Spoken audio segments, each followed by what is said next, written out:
what is driving this rally? And obviously, the smile on your face tells me that your own portfolio is in the pink of health. I'm sure your treasury fund manager, your equity fund manager, is having a gala time looking at Bloomberg screens and notching up gains one day after the other. What do you think are the underlying 2 or 3 reasons for this rally that we are seeing? Sure. So very clearly, one is India's absolute position. Second is India's position relative to the rest of the world. And I think third is the fact that we are finally getting out of the worst of the tightening phase as far as the global central bank action is concerned.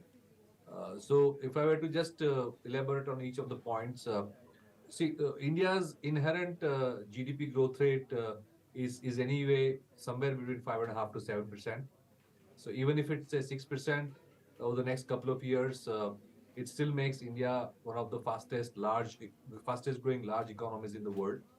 So the second point is that related to everybody else, we want the Indian economy to grow at 7 to 8%, but even 6% is a very good number in the global scheme of things, relatively speaking. So that's India's absolute and relative position. The second big thing that has happened in terms of India's relative position is that China is increasingly becoming a question mark and a cross for a lot of global investors. And we have a lot of global pool of capital which needs to be deployed. So the one of the very few markets which is fast growing and can absorb relatively larger pools of money is India.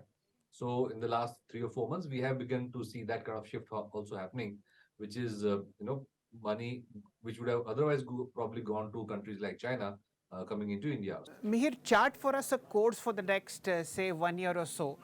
Inflows are actually getting thicker and fatter because the feeling of missing out is very high on the Lal Street. You'll be on a monthly basis deluged with cash. How do you intend to deploy this money which is coming in over the next 12 months or so? Sectors that you like, allocations that you would prefer, and where is the market headed 1 year from now? Sure.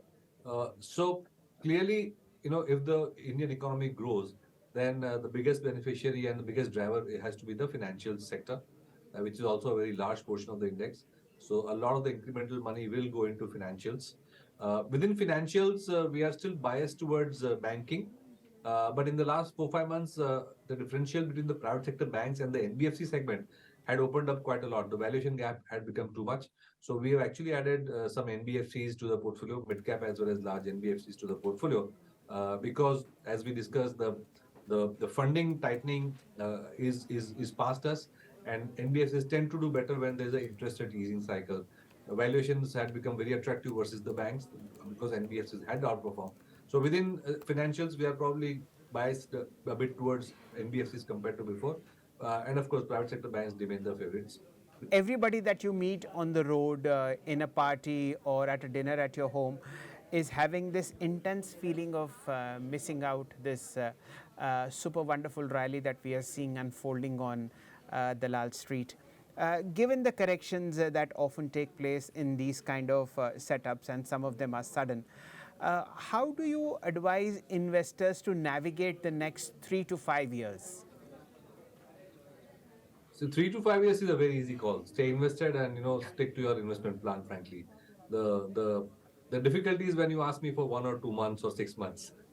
I think with a country like India, as long as you invest reasonably over a reasonable period of time, as we keep saying, it's kind of gisa, as we say, gisa pita phase, but very relevant. That timing the market is less relevant. It is time spent in the market that is more relevant.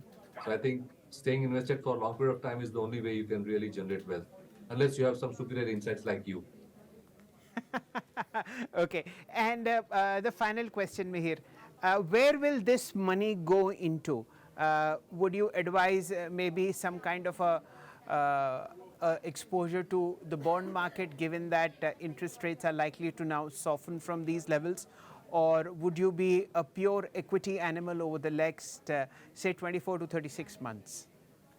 So it's really a function of, Asset allocation is a function of your age, risk profile, demographic profile, social responsibilities, etc. So the younger you are, the more you would go into equities, and as you grow older, you would probably shift more towards fixed income.